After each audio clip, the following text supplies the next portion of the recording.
Hey beautiful people, welcome back to my channel. It's your girl Alicia.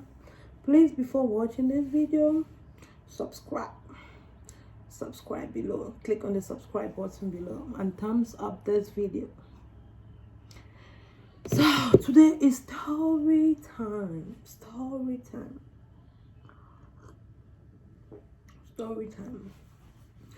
Yeah, so many people have been asking me like, how did I move from Cameroon to America? What was the process like? How did it work? And all that. So I just decided to make this little video to tell you guys my story. Yeah. So let's get into the details. Yeah, actually I came here through a visa lottery. If you guys don't know what a visa lottery is, it's like, how can I really put it? It's like this lottery. It's like because a lottery is like a game, I can say that, right? That the US government put in place to like help people from different part of the world to migrate to America. So when you're playing it the first time, it don't really have a criteria because the system don't even know if you have an advanced level, if you're medically qualified, educationally qualified. Nope. No. But recently though, I heard like you need a passport at least in order to be able to register for the lottery. But before, with the passport, without a passport, anybody can actually register for a lottery. So actually, I won the lottery.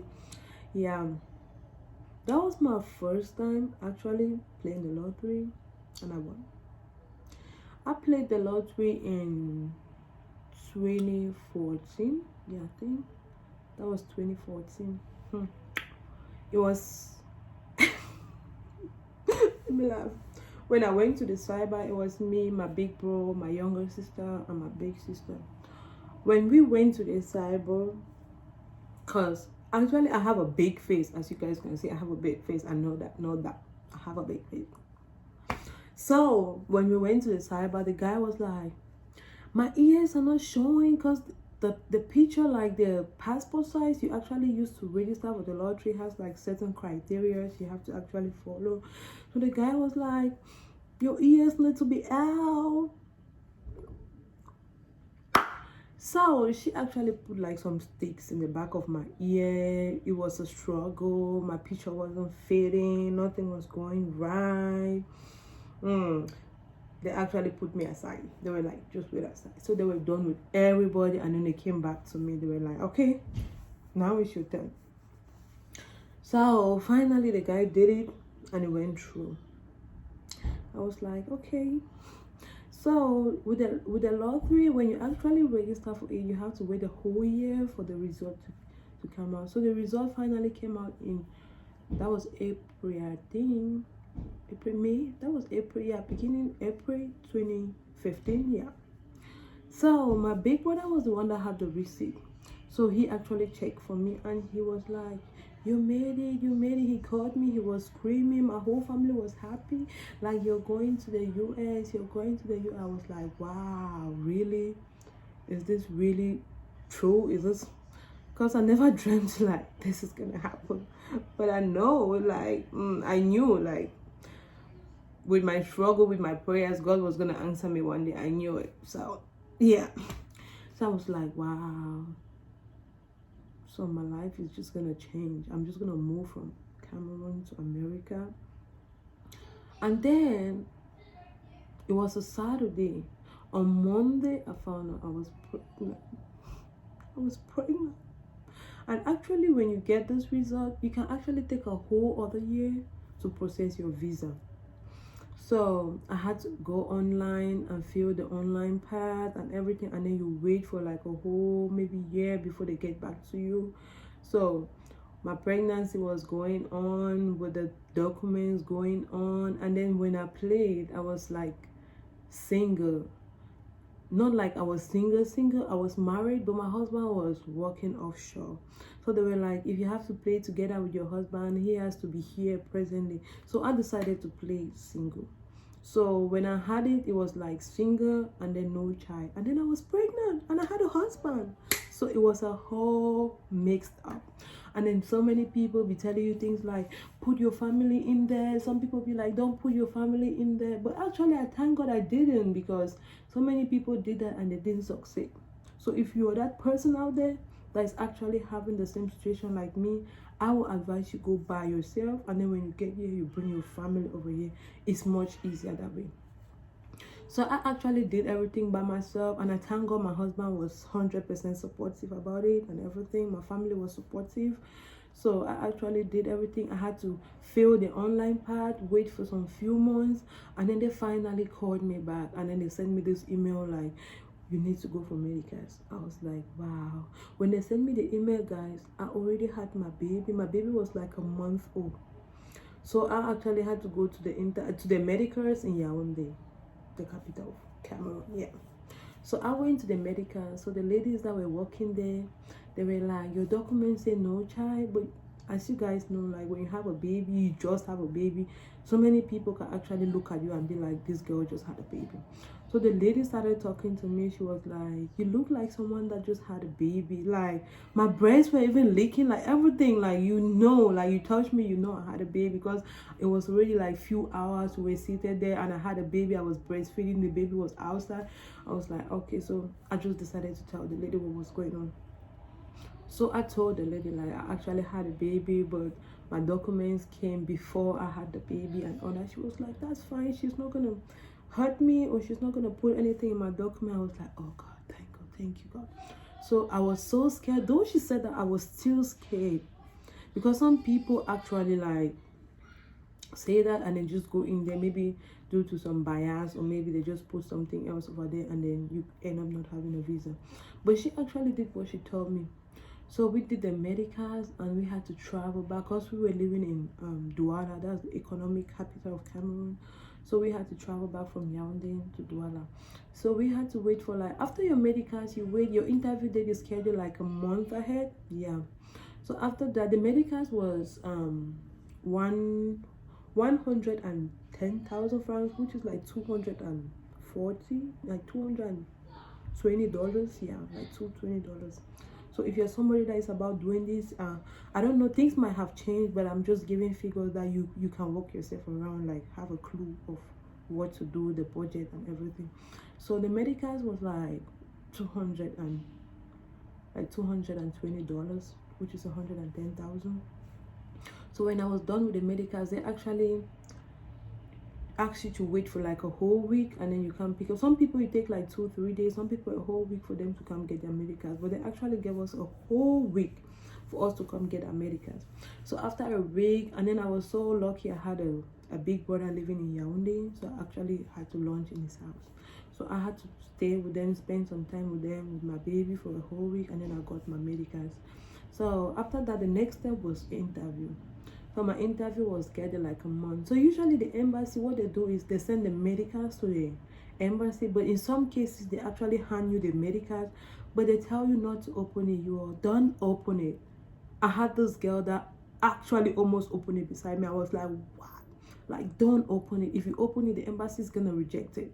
So it's like this sealed envelope. You don't even know what is in there. You just go to the embassy and then you hand it over to the clerk. So they actually gave me my result in hand, and then with all my documentation. Oh my God, I had to go, and then my interview day was like 2 weeks. Yeah, like a week after the medical. After I got my result, I had like a week for my interview. So when I actually went for my interview, the envelope and everything, my documents were arranged. Oh my God. When I got there, I was so scared. I saw people carrying like documents, saw people carrying like, oh my God, a whole bag of documents, albums, pictures. I was so scared. I was panicking, because I was like, I was just holding, I think that was my ordinary level certificate, my advanced level certificate. That's like the normal high school certificates in our country. That was all I was having. And then with my medicals, I was like, oh my God, why are people having so many things and I don't? And then non-conviction. Yeah, non-conviction is like the certificate given to you by the police department to actually show that you have not yet been to jail or committed any serious crime. So that was the only thing I had. So when I got there, they were like, this is how you have to arrange your document. I was seeing people putting their document like, I was like, oh my God. So finally, it got to my turn. The lady took my document and then he even removed like the ordinary certificate. Was like, they don't need it. So that was like just one certificate and the non-conviction. I was like, really? People are having like documents. Am I gonna have this visa today or no? I was panicking. My family was outside. They were panicking. So many people were coming out with no visas. So I actually sat on the first row. Because there was this guy that told me that when you get in, sit on the first row so you can actually listen to what they're asking other people, and then you get your mind prepared before it's your turn actually. So I was just there, but I wasn't even hearing anything. I was just panic, lost in my own thoughts. So finally it was my turn, and then the lady called me. Now something happened. The girl that was right beside me, she was called into an interview room or something like that, and then the other guy beside me was called into that same interview room, but I wasn't. I was like, and then there was this girl at my back. She was like, if you are being called to the interview room, that means you're gonna have a visa. Oh my God, I freaked the hell out. I was like, oh my God, they're not gonna call me in. And then when the girl came back, she was like, nope, that's not it. If you're being called into the interview room, means your documents actually had a problem. So actually her problem was like, she had a 2 year, because there's this thing like, if you don't have your advanced level, you can actually use a 2 years working experience. But I was surprised so many people didn't know about it. Like, if you go online, it actually tells you, if you don't have advanced level certificate, that's your high school certificate, 2 years working experience, like stamped from your company, is gonna be accepted. But there was this girl beside me, she just had 8 months working experience at ordinary level, and she ended up not having the visa. I was like, wow, so people don't really know that. So that's why I'm trying to like really explain this, because there may be somebody that is actually doing the process right now that really need to hear this from somebody that has gone through. Yeah, so if you having just your ordinary level, actually get a 2 year working experience from your company, stamped by your employer. That's going to be accepted. So the girl had this 2 years working experience, but it wasn't stamped by the employer. So they had to actually call her into the interview room, call her employer to like make sure she actually worked in that company. So everything was clarified, and she finally had a visa. So when the consular finally reached my turn, she called me. I went up there. I was panicking. I was telling myself, I was praying in my mind. I was saying, God, today is my day. Today is my day. You brought me here and you cannot leave me. Like, I was just saying in my mind, like, all these questions that people are telling me, they are going up there, they're asking questions. This lady would not even ask me any questions. She would just ask me, what is your name? And that is it. That's what I was telling myself when I was seated on that chair. And finally, when I walked up to the consular, she was like, what is your name? I'm like, my name is Quincy Alicia, blah blah blah blah blah. She was like, I can see right here you're going to see this person. She mentioned the person's name. I can see you're going to this state. Those are questions you are supposed to answer, but the lady was actually saying the answers to me and then just confirming them. And then I was just looking at her. I didn't even say anything. I was just like, yeah. She was like, I was there, yes ma'am, yes ma'am. And then she was like, congratulations, you have a visa. My heart just dropped. My heart just dropped. I was like, oh my God, so this is it. So this is it. When I walked out, oh my God, I wanted to prank my family. I was in tears, but it was tears of joy. I was in tears, and then my big brother was already freaking out. He was just like, my husband was freaking out. Everybody was freaking out. I was in tears. I was like, no, they didn't kill me. And everybody was like, oh no, don't worry. I was like, wow, oh my God. I'm just talking about it. I'm so happy, like it's still happening. Yeah. Oh my God, it was so joyful. We celebrated. We had a party. Yeah, if you have once been through this, you know what I'm talking about. So we actually celebrated. It was a joyous experience. So now the next step was thinking about moving actually. moving to America, leaving my whole family back then. Oh my god, that was when the bitter part came in. So I'm gonna actually explain to you guys what happened after I got the visa. So for my flight, actually I had my big brother over here pay for my flight, because it was actually cheaper paying in dollars than in francs CFA. Yeah, it was actually cheaper. So my elder brother had to pay my flight over here. So many people do that. It's so easy if you have a family. Mommy. Yeah. The broken chair. Elliot, just eat the broken treasure and put it on my eye. Sorry. Is your sister okay? Yeah. She loves you, right? This is my son, the one I left in Cameroon. Say hi to the camera. Say hi to everyone. Hi. Yeah. My name's Awasimang Natala. Yeah, this is our Simon. Go be with your sister. I'm coming. Love you. I love you. Yeah. My sister's on Guru. Yeah, go be with them. I'm coming, okay? So it's actually cheaper when you pay your flight from over here. So they actually, my big brother actually did that for me. So my whole flight experience from the day I left, that's a whole different video. So if you want to hear more of this, please subscribe below, and I'm going to be telling you guys everything, how I finally got here, my first job, joined in the military, how you can join the military in the US. If you want to actually know what's going on, subscribe, thumbs up this video, comment if you have any question. I'm going to reply you. If you're about doing this process and you're doubting, you don't have anybody to rely on, drop a comment below and I'll actually contact you to let you know how and what you can actually do to be successful. Yeah.